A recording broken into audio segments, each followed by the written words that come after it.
So let's get into pose number 2. A fan favorite, Warrior 2.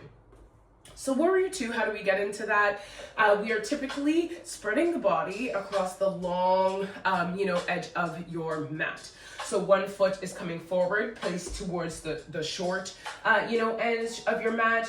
You're usually engaging in about a 90-degree bend, in that front foot, with a mindfulness of knee and ankle alignment, right? So we don't want here, we don't want here. We want a nice, even, straight leg.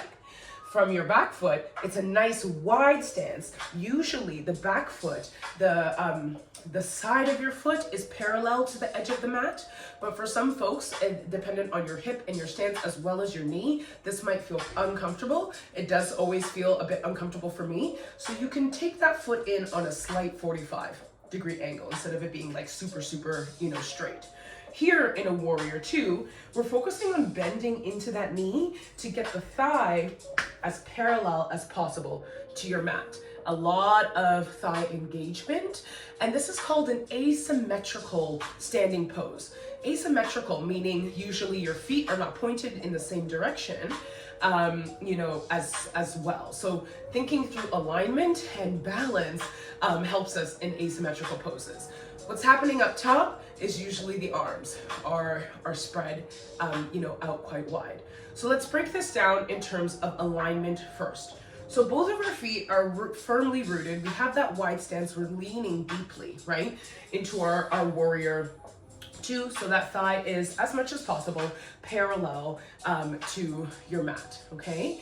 And when it comes to the thighs here, we want a nice engagement in your front thigh, as well as an activity in your back leg. How do we get that engagement? Think about those kneecaps again, and then also encourage almost like a zipping of the thighs towards like the middle to help with that stability and holding the body up.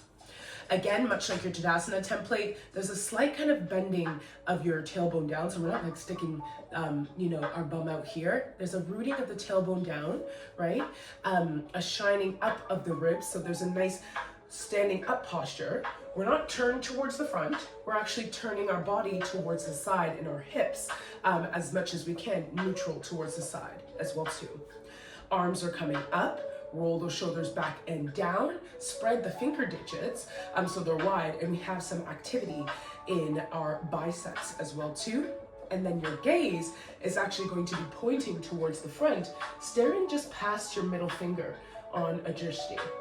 Warrior 2 is actually a very strong and difficult pose, just holding the body in place. We also want to think about some core engagement.